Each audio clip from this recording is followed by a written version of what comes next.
Hello, I'm Montse Alvarado. EWTN News In Depth starts now. It's so necessary just for us to say something about the Eucharist because it's really the center of Christian life. The Fall General Assembly of the United States Conference of Catholic Bishops. Debate, decisions, and a document on the Eucharist, the issues that will shape the future of the Church in America. An action-oriented pro-life ministry, the nationwide effort to increase outreach and support to pregnant and parenting mothers in need, and how you can help. And an in-depth discussion. The National Catholic Register reports on plans to mandate abortion and gender transition healthcare coverage with no religious exemptions. EWTN News In Depth starts now.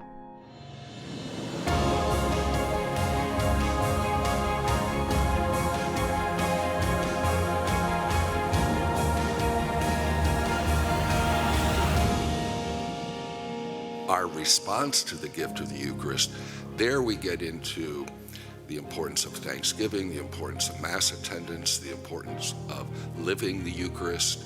U.S. bishops gather to discuss the controversial Eucharistic document, as well as Eucharistic revival, investment guidelines, and more. Welcome to EWTN News In Depth. This was the first in-person assembly for the bishops since the start of the pandemic. As Mark Irons explains, one of the main topics was an issue that has received national attention. There's a really good spirit among the bishops that are here, a feeling of coming together on things. Bishops from all over the country joined together for their first in-person meeting in 2 years. Since the outbreak of the global pandemic, the U.S. Conference of Catholic Bishops had met virtually. Front and center at this week's meeting, something central to the faith itself, the Eucharist. We need to listen to the Word of God and to venerate Him present in the bread and the wine.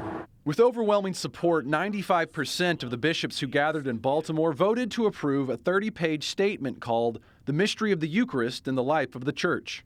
Only 8 bishops were opposed, which may be surprising to some considering that 5 months ago, more than 50 bishops voted against the proposal to start crafting the document in the first place. So what changed? Bishops listened to each other and prayed together, and we came to consensus. The U.S. Conference of Catholic Bishops Committee on Doctrine, chaired by Bishop Kevin Rhodes, was tasked with creating the statement at their virtual meeting in June. Then, some bishops expressed concern that the statement's directives would attempt to deny communion to high-profile Catholic officials. Those who oppose church teaching on abortion, like Speaker of the House Nancy Pelosi and President Joe Biden. The document is not about politics, it's about the Eucharist. The document bishops voted on here in Baltimore does not explicitly mention denying the Eucharist to any public officials. The president of the USCCB, Archbishop Jose Gomez, says that was never the intent. The intention of the document since the beginning was to educate Catholics about the real presence of Jesus in the Eucharist. The statement does focus heavily on church teaching, which makes clear that the Eucharist is not symbolic, but actually Jesus Christ fully present, his body and blood, soul and divinity. Some polls have shown that around half of U.S. Catholics don't know or accept this core belief of Catholicism. The bishops recognize the great crisis we have in Eucharistic faith in our country, and the bishops have a real desire to do something about that, and I think that helped to spur the unity around the document. Bishop Andrew Cousins, chairman of the Committee on Evangelization and Catechesis, hopes the document will be a springboard for something else the bishops discussed this week, plans for a nationwide Eucharistic revival. Renew the church by enkindling a living relationship with the Lord Jesus Christ in the Holy Eucharist. The high point of this revival will be a national Eucharistic Congress. With a majority vote, the bishops approved the Eucharistic Congress. The multi-day Eucharistic-centered event plans to draw 80,000 people to Indianapolis in July 2024. Among other meeting business, the bishops approved the USCCB 2022 budget, voted to update the conference's socially responsible investment guidelines, elected new chairmen to various committees, and advanced the causes for canonization for 3 U.S. laypeople. The bishops also authorized a review of their charter for the protection of children and young people, a document focused on fighting clergy sex abuse. We would expect that the review would take into consideration learnings from the McCarrick Report, other current events in the life of the Church, and societal trends that present challenges for maintaining a safe environment. Bishop Johnston there was referring to the Dallas Charter. It was created in 2002 after the clergy sex abuse scandal in the Archdiocese of Boston. Revisions are continually made to include best practices for addressing allegations of sexual abuse of minors by Catholic clergy. Montse. Yes, Mark, I know that was something that was heavily emphasized, but it didn't end just with that charter. Tell us about the canon law changes that were also discussed. Well, that's right. Archbishop Charles Scicluna, an expert in canon law, gave a presentation to the bishops and, among other things, told them they are now responsible for prosecuting sexual abuse of vulnerable adults committed by priests in their dioceses. So he encouraged them to hold all abusers accountable. A follow-on to what we learned earlier this year about the Book of Penalties. So very interesting there to see there was such an emphasis. But I understand that there was something else that was emphasized at this General Assembly. You've covered so many of them. What was that? Well, Montse, outside of all the business discussed that we see every year at these meetings, the bishops had, I would say, even more individual opportunities to spend time in prayer and adoration, even go to confession. The meetings all began with prayer. The bishops came together for a communal prayer service, and the bishops I spoke with said that really set the tone for everything following after. These meetings do provide time and space for prayer, but it seemed to be even more intentional this year. More intentional as in they maybe were supposed to be there rather than just suggested that they be there? more time and space carved out, and it seemed to really be a real united gathering of bishops together in prayer along with all the business. That's good to hear. Thanks so much, Mark. A leading voice at the Assembly was Archbishop Timothy Broglio, known for his pastoral take of the Archdiocese of Military Services and the Secretary of the USCCB. He joins us now on The Record. Archbishop, thank you for taking the time to speak with us after such a long week of meetings and discussions with your brother bishops. Well, I'm grateful for the opportunity, and I'm glad to be back home. Oh, yeah, home is good. The bishops' meetings are covered extensively by Catholic media, but not all Catholics keep tabs on the changes in leadership. What would you say is the most important outcome for everyday American Catholics from this meeting? Say probably things. One is the letter on the Eucharist as the source and summit of our lives as Catholics was approved a very, very large majority. Probably the second thing is the approval of the bishops, the Eucharistic revival, which will begin first on a diocesan level and then will culminate in 2023 at a Eucharistic Congress. That's really beautiful, and they kind of tie together a clarification of what we believe about the Eucharist and then a big celebration from the bottom up about what we believe in and how that manifests itself in the Eucharist. The elections are a really big deal, Archbishop, and Father Michael Fuller of the Diocese of Rockford, Illinois, was elected the new General Secretary after the scandalous resignation of Monsignor Burrill. What duties does he take on for the next 5 years? He would be basically day-to-day manager of the States Conference of Catholic Bishops. All of the lay employees, the priests who work for the conference on a day-to-day basis, really directs operations. In a certain sense, is the executive officer for the conference. He would be the one that the conference depends on for the day-to-day question. And for managing staff? Excuse me? And for managing staff as well? Correct. Well, we'll be praying for him for sure. When positions become vacant, he would be the one who surfaces that's for them. That's an important role. Some considered a different election a little bit of a surprise, the election of Bishop Lopes to lead the Committee on Divine Worship. What can you tell us about the ordinariate and why this role is so important? Well, I think it's the first thing that's very important to remember is that Bishop Lopes, although he's the of the ordinariate of the chair, he's not a former Anglican. He's was a diocesan priest of Archdiocese of San Francisco, and so he's very much a part of Latin tradition in the church. So I think he'll bring a great deal of richness to the role. He'll spend a number of years working Congregation for the Doctrine of Faith at the Holy See. So he's certainly a very authoritative voice as well. He brings all of that expertise with him. What about Bishop Flores, who was elected? He's now chairman-elect of the Doctrine Committee. He focused a lot on the Synod on Synodality. What did he say in his report? He basically talked about the mechanics of we're participating in this first year of the Synod on the diocesan level, which of course then will lead to our contributions from the United States, which then with Canada will perform the continental contribution as well.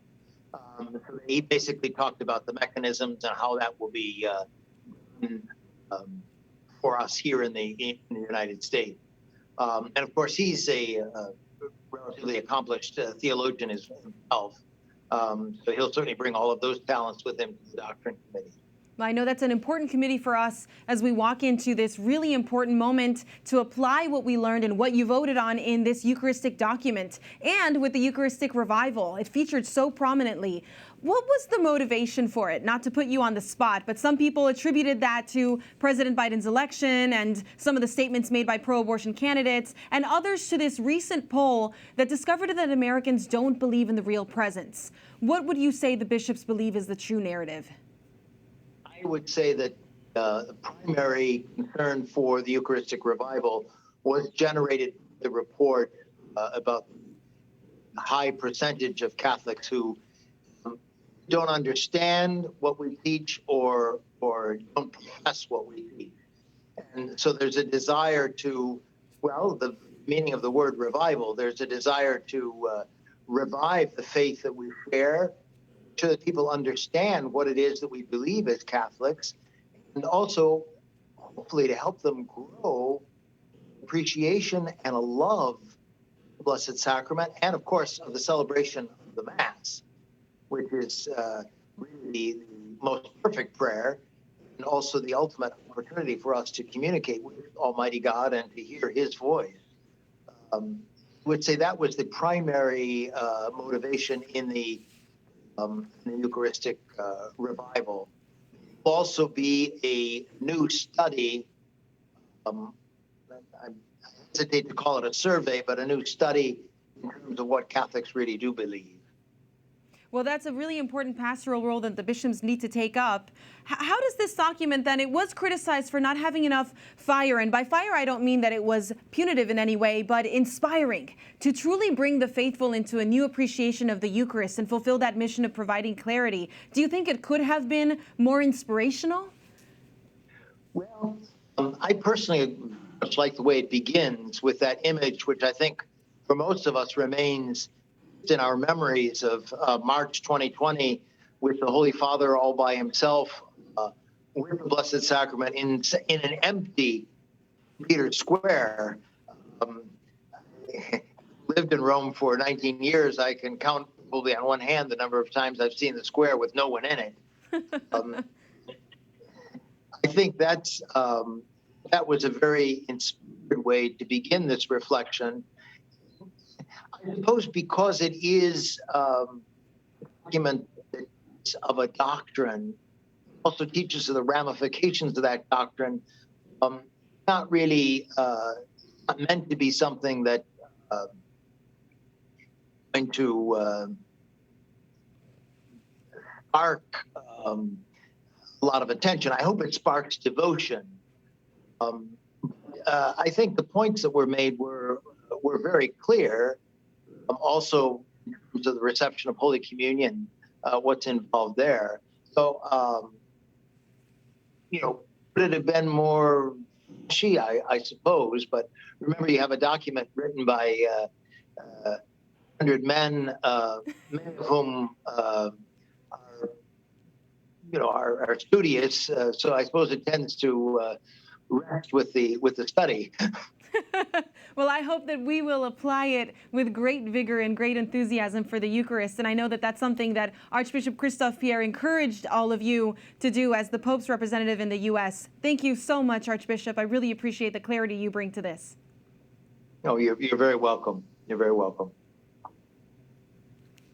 Let's dive more deeply into some of the other discussions the bishops held: diocesan financial reporting, the canonization of 3 Americans, and the bishop's approach to synodality. Dr. Matthew Bunsen, executive editor of EWTN News and Washington bureau chief, joins us now to provide further insight into these topics. Matthew, it's great to have you here. Tell us about these gatherings that you've been attending for years. They covered quite a bit of ground. And the thing that didn't get a lot of coverage are those financial guidelines. Tell us about that. Well, this is a resolution that was initially approved in 2000, has been renewed about every 5 years by the bishops. It's part of, note when they did this in 2000, just before the sex abuse scandal. This has proven to be a very prescient, forward-thinking type of a resolution of financial transparency and how the bishops are reporting their diocesan finances, especially in the wake of the sexual abuse crisis, the stresses that have happened on diocesan finances and for the whole of the American church. So this is a pledge on the part of the bishops that they will be transparent as possible in their reporting, that they have effective diocesan parish and finance councils that are overseeing the funds of the diocese. So it's a way of the bishops to assure the faithful, yes, we are responsible stewards of the money that you're giving us. And we're focusing on transparency, like the Vatican is also focusing on transparency. Yes. Well, let's talk about the lives of the saints. 3 different saints that we're hoping to go through the process, or we're hopeful for the blesseds, and then 1 saint that we want to add to the liturgical calendar. Yes, well, that one is Mother Teresa of Calcutta. I couldn't figure out who the one bishop was who abstained, because there's a unanimous vote to have her added to the calendar. I'd love to know why he abstained from this. It seemed fairly logical. I'm sure he had his reasons, But we are also talking about 3 possible new saints, 2 from Louisiana. Yes. Charlene Richard, who died at the age of 12 in the 1950s, who died of leukemia, who is known as a little Cajun saint. And then there's Auguste Nonco Palafig, who is also from Louisiana, who is this great advocate of the Sacred Heart. And then my personal favorite, as you know, growing up in Hawaii, Brother Joseph Dutton, who was a Civil War veteran who showed up on the island of Molokai and helped Saint Damien de Veuster, Saint Damien of Molokai, and Saint Mother Mary Ann Cope, all of them on the island of Molokai. So something was happening on Molokai that drew this immense holiness. And Dutton's cause, I think he would be the first to say he'd be surprised that a cause would open, given his background, given his history. But that's one of the great things about possible saints, that we look at their past, but then we also look at their holy future. And we never know. And we're all striving for that sainthood. Yeah. Well, not to say that he's a possible saint, but he did so beautifully in bringing the bishops together, Archbishop Gomez. Yes. And the way that he was discussing and exhorting us to think about us Catholics in America. What can you tell us about his remarks and leadership? Well, his remarks opening the sessions for the bishops this week, he made it clear that we are called to evangelize, but then he noted the problems that we've got today in culture. Yeah. He said it seems as though America has lost its story. And he hearkened back to history of famous Archbishop John Ireland of Minnesota, who talked in similar terms about this new century, the 20th century, could be ours, but we have to make of it what we will. And I think that's the call that Archbishop Gomez is asking too, but it ties into that important speech he also gave in Spain on the ideologies of wokeism and the threats that they're posing to American life and culture. And that's that juxtaposition of the two, of American future, but also where we are today in terms of the ideologies. Clearly, Archbishop Gomez has his finger on the pulse of American culture. Absolutely. The focus on secularization and how we counter it by remembering who we are in who he is, right? It's really beautiful. Yeah, Thank and not succumbing to these ideologies today. Absolutely. Thank you, Matthew. Good to be with you.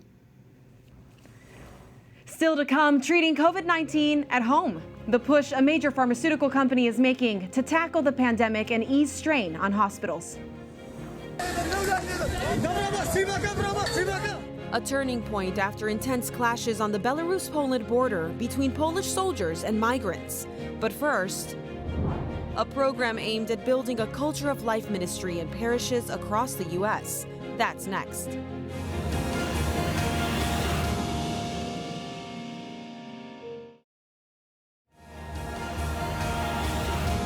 Welcome back to EWTN News in Depth as we continue our coverage of the USCCB's 2021 Fall General Assembly. We highlight ProLife Action all parishes can engage in. The USCCB's Walking with Moms in Need initiative aims to build a stronger culture of life within the church with hopes it will ripple out into society. Organizers are developing educational, pastoral, and action-oriented materials for parishes to use, including tools for documenting local resources for pregnant mothers in need, ideas for improving parish responses, prayers, and reflections. Luisa de Poo, Director of Life, Marriage, and Family for the Diocese of Austin, Texas, is leading this initiative and consults with the USCCB's Pro-Life Committee. Thank you for chatting with us today, Luisa. How does this initiative seek to change the pro-life conversation nationally and educate the church on what defensive life should look like? The thing is that doing this initiative, through this initiative, it's going to have that conversation in the pews, that conversation in the parishes, so people can learn more about what is the church doing in helping women that are in need.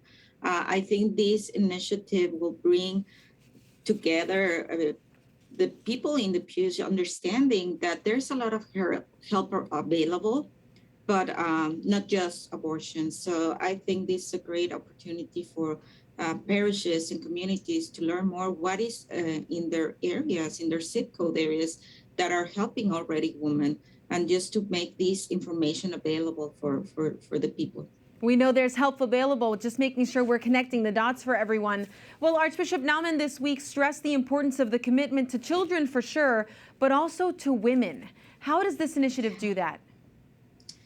Because you're walking with them. We know that if we take care of the moms, the babies will be okay, or the babies are already here.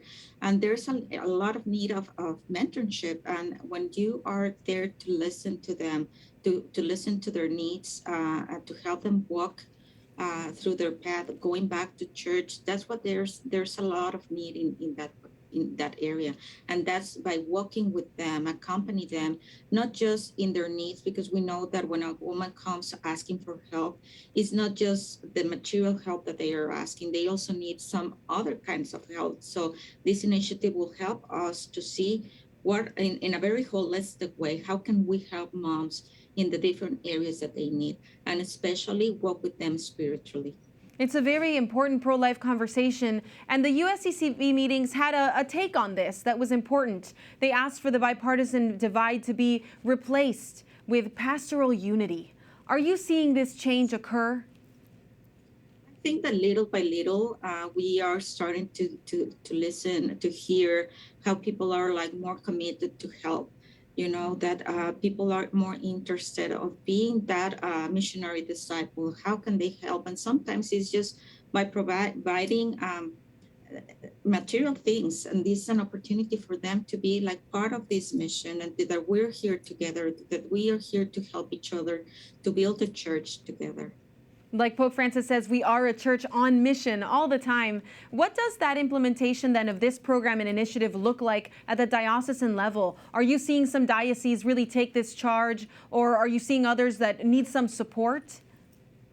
We've seen there are dioceses that they started. We know that this initiative started on just in the moment that COVID hit. So there are parishes, there are dioceses that are just postponing this initiative because of there was no way to help women because of COVID. But now that we're coming back to the churches, we can see that there are more interests on how can they help, how can they come to ministry. I think that this pandemic helped to change hearts. So now that people are able to come back to the church, it's like, how can I help?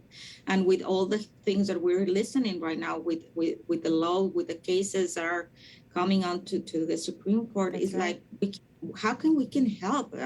We know that this might be overturned, maybe not, but we need to, to make Leo, as Pope Francis said, hagan Leo, just to be out in a good sense, like, let's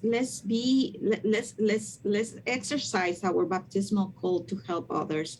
And this is an amazing way to do it, because it's not that you're competing with other pregnancy resource centers, or is that you're going to be there to provide information. Sometimes women are afraid to come to us for help, but when they come to the church and they found, oh yes, there are a lot of resources that we can help you, it's like, oh, I feel comfortable, I feel secure, I feel at home, and they are helping me. So I think that's the most beautiful thing on this initiative. It's beautiful. Get a little rowdy, make some noise in a good way, and show these women some love. Well, we're hoping to encourage the church locally as the landscape on the legality of abortion, as you mentioned, is debated at the Supreme Court. Thank you so much, Luisa. Yeah, you're welcome. To find out more about this initiative, visit walkingwithmoms.com. There are resources and tools for your parish to use to help mothers and families in your diocese. Next, concerns about religious liberty after a Department of Health and Human Services plan is discovered that would impose abortion coverage for health care. And a blend between the old and the new with an artistic twist on map making.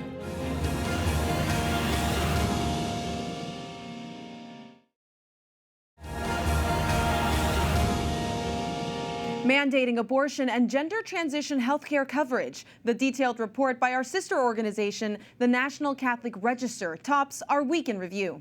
The article by reporter Peter Smith describes court filings flagged by the Catholic Benefits Association that show the development of new regulations for U.S. healthcare law by the Department of Health and Human Services, or HHS. The filings show the agency wants to overturn Trump-era religious liberty protections in healthcare law. The moves could impose abortion, end-of-life, and gender transition services on healthcare providers without any religious exemptions. To talk about the implications this could have on religious freedom, as well as Catholic and other religious institutions, including hospitals and schools, we're joined by Rachel Morrison, policy analyst for the Ethics and Public Policy Center. Rachel, it's great to have you here. Give us the background on these protections. Why did the previous administration pass regulations on gender transition and abortion coverage? So the previous administration passed regulations protecting the conscience rights of healthcare providers to not participate in procedures that violate their conscience and religious beliefs. However, this administration under President Biden and Secretary Becerra have taken a very anti-religion view. They're trying to strip the protections that individuals have to not participate in these types of procedures. And they're taking a very pro-abortion view and very radical view when it comes to not only should these procedures be allowed in healthcare, but they should be mandated, they should be funded in insurance, and doctors should have to perform them. Without any kind of respect for conscience, this report from the National Catholic Register showed the goal of the Biden administration's health agency is to throw away these protections and pass a new rule. How is this new rule different from the one that was passed in 2016 by the Obama administration? Well, first off, we don't actually have the text of the rule itself, so we're not sure. But from the leaked memo and the other evidence, we think that's going to go even farther than the Obama administration and require more bases and more procedures and require individuals who have conscience and religious freedom objections to these procedures to actually provide them. Well, we know that in the report there was mention of litigation that is protecting people right now. We hope that that'll stick. Thank you so much, Rachel. Thank you. A turning point in the migrant crisis on the border of Poland and Belarus. Authorities in Belarus have cleared many of the main camps where thousands of migrants were amassed after violence continued to escalate this week.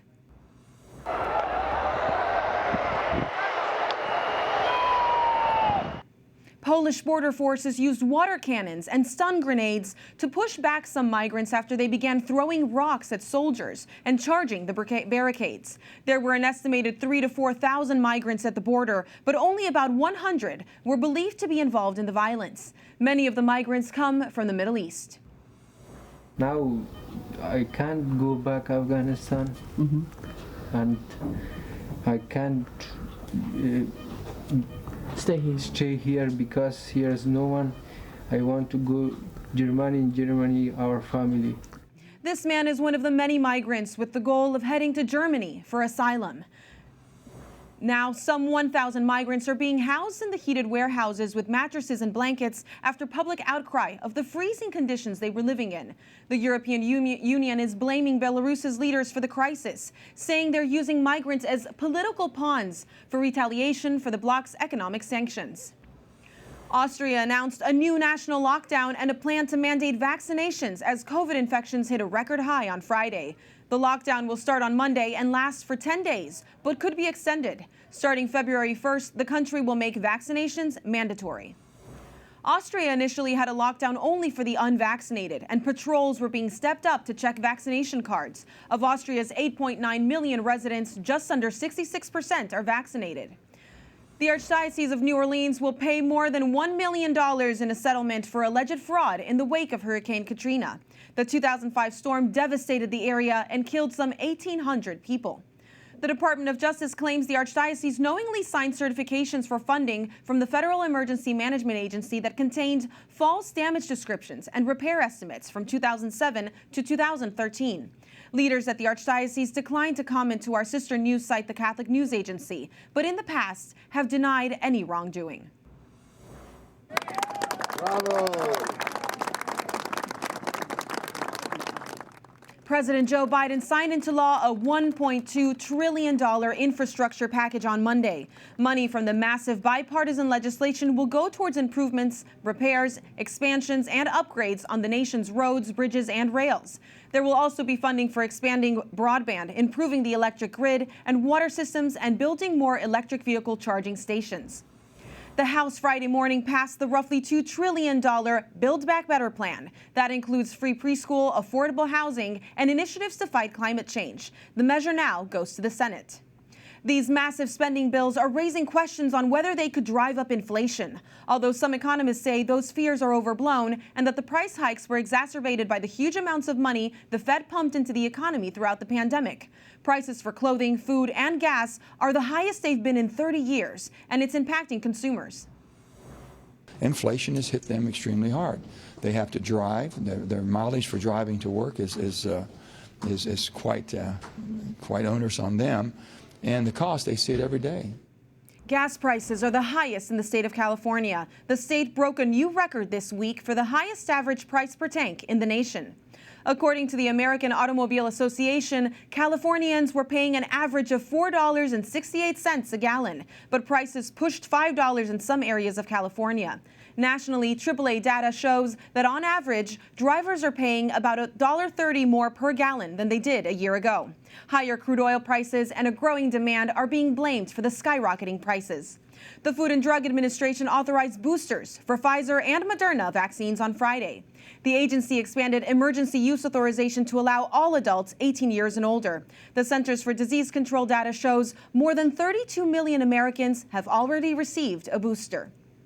President Biden says the U.S. has bought 10 million courses of Pfizer's COVID treatment pill, a move that could ease the strain on hospitals when there's an uptick in COVID-infected patients and allow people to treat themselves at home. The pill, Paxlovid, is an experimental COVID treatment pill that Pfizer is seeking emergency approval for from the Food and Drug Administration. The company's antiviral is one of a handful of pills that have shown to cut significantly hospitalizations and deaths among people infected with the coronavirus. If authorized by the FDA, it could be a major step toward managing the pandemic. The people who are poor, they have to teach us many things. Embracing those living on the margins of society with opportunities to live out our Christian faith. We take you to Assisi, Italy for World Day of the Poor. But first, preparing for the Christmas season, we dive into the spiritual preparations and rich traditions of Advent.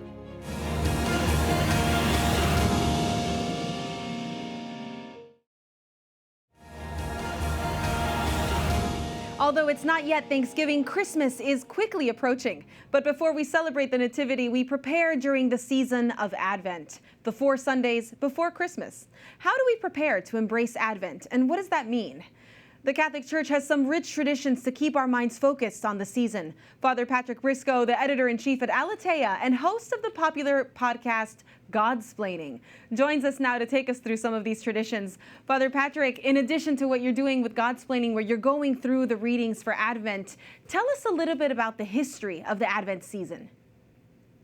Well, I can just say by starting out that I'm so happy to talk about this because I love the Christmas season. It's so fantastic. So thanks for having me on to discuss Advent. Oh, yeah. Well, the history of Advent is really kind of interesting. So it began in like the 4th century in France. Scholars dated to about that period.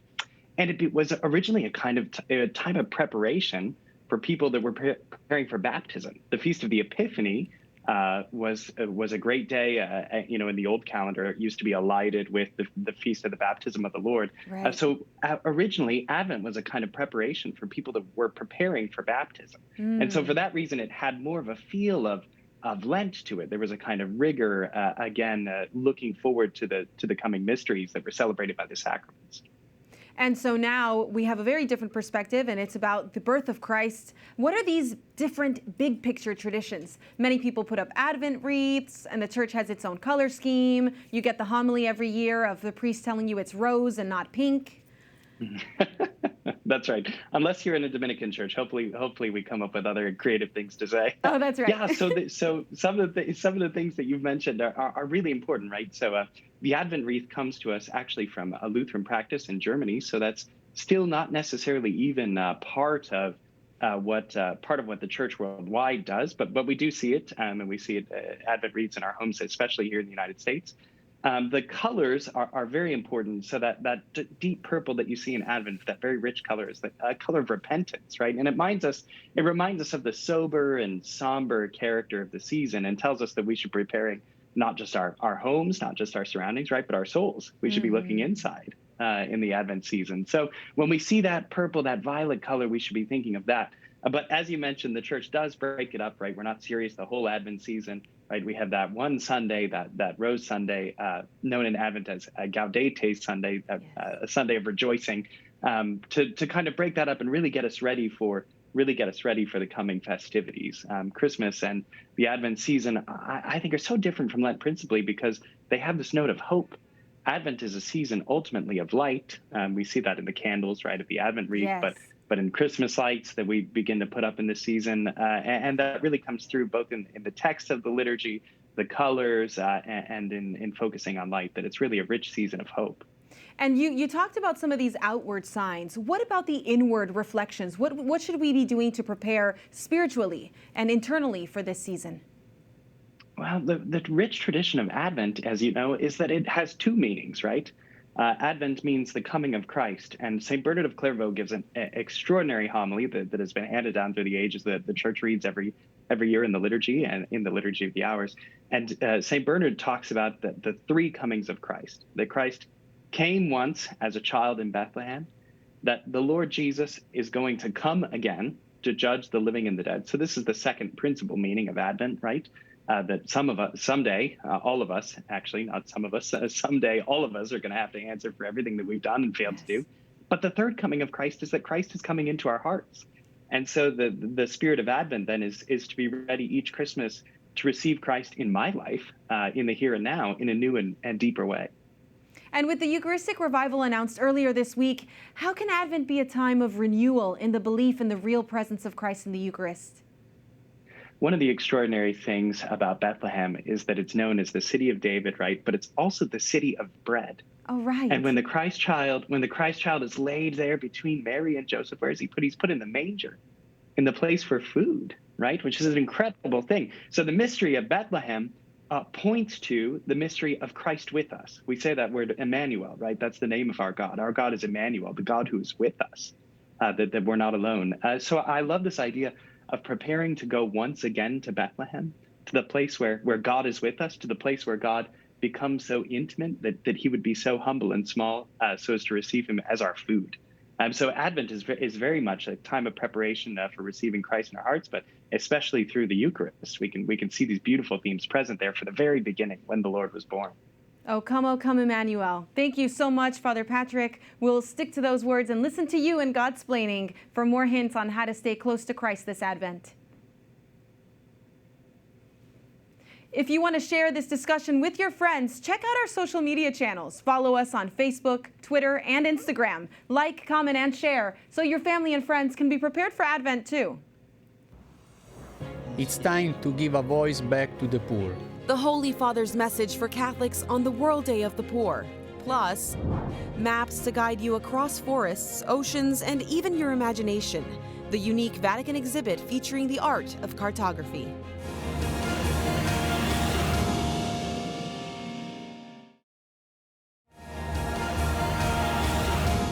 Becoming tireless builders of hope. That was part of Pope Francis's message during the World Day of the Poor, a day to remember that while we will always have people in great need in this world, we're always called as Catholics to charity and love. Correspondent Colin Flynn reports.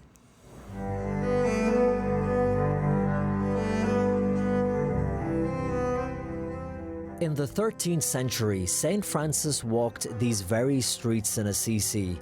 He lived among the poor and like the poor, and would go on to become one of the most famous and important saints in the Catholic faith. Well, 800 years later, Pope Francis, the first pope to take his name, arrived in the historic town in central Italy for a special meeting with the poor ahead of World Day of the Poor. The Pope had invited 500 people from Catholic charities all over the world who work with the poor, the homeless, and those on the margins to Assisi for this special meeting. And they in turn brought some of the poor that they help with them. I come from Poland, from Turkey, from Nigeria. Toledo, Spain. I'm here to see the Pope and also to pray for him and with him. It's a great chance to travel because it's complicated for my friend. We are the foundation that cares about people in crisis of homelessness. So it's like close problem for me, for myself. When you come with sadness, you go with happiness. The Holy Father went straight to the Basilica of St. Mary of the Angels, and outside, a refugee gave Pope Francis a pilgrim's walking stick and cloak. Inside, he was greeted by children with special needs. Then, some of the homeless and the marginalized were given the rare opportunity to share their experiences directly with Pope Francis. C'est avec le cœur rempli de joie et de tendresse. They told stories of drug abuse, homelessness, prison, fleeing as refugees, and life at the bottom of society. Me miró y me dijo. It was clearly an emotional moment for many who spoke, and the Pope listened carefully and then thanked them for, as he put it, opening their hearts. It's time to give a voice back to the poor, because their requests have fallen on deaf ears for too long. It's time for eyes to open to see the state of inequality in which so many families live. One of the people who attended was Wojciech Kolski from Poland. He came with a Catholic charity group called Barka. I went to Barka because I had a run-in with the law. I was sentenced to 2 years in prison. But the officials didn't take me right away, because at that time I had a nervous breakdown and I was put into a psychiatric hospital. Wojciech was able to get his life back on track and now helps other people who are in need. Inside the Basilica, Pope Francis concluded by saying, "Hospitality means opening the door of our house and the door of our heart, to anyone who knocks. The challenge to the faithful," he said, was to bring them in and make them feel welcomed and not ashamed. 2 days later at the Vatican in Rome, over 2,000 of the homeless and the poor and those who work with them, many of the same people who were in Assisi, attended a special Mass in St. Peter's Basilica, where the Pope welcomed them once again. In his homily, Pope Francis emphasized the importance of making concrete gestures in order to give hope to the poor. He said Christians must become tireless builders of hope amongst the darkness and suffering in the world. Brothers and sisters, let us bring this hope to the world.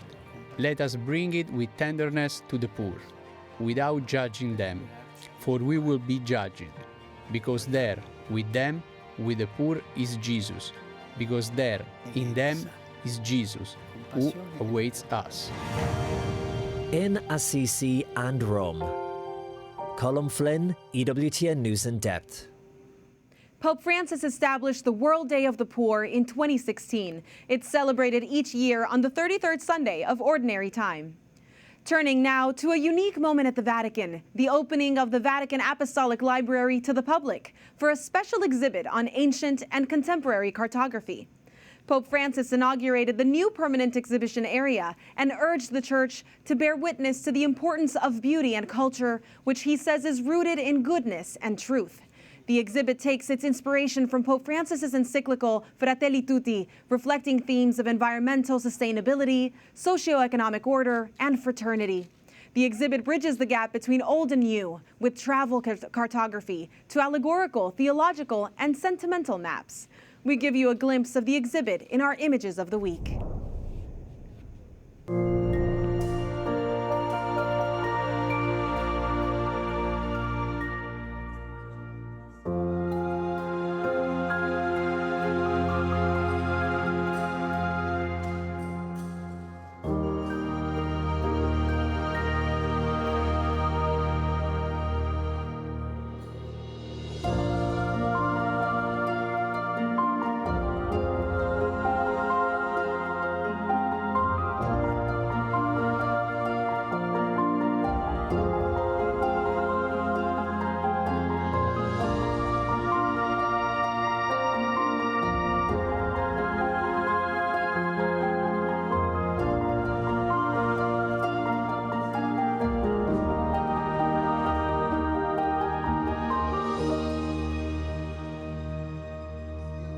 Thank you for joining us this week for EWTN News in Depth. Next week, as the nation celebrates the Thanksgiving holiday, we'll be showing our thanks for our women religious in the Church.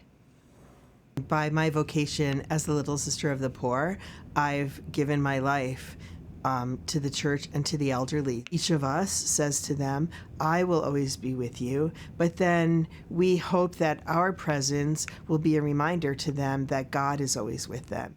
We'll have a special broadcast featuring the missions of religious women around the world, including the work of the Little Sisters of the Poor and what they do with the elderly. The best of the stories and interviews EWTN News in Depth has done with nuns and apostolates around the globe as we talk to them about their passion to do God's work. Be sure to tune in same time, same place for this very special broadcast. See you then.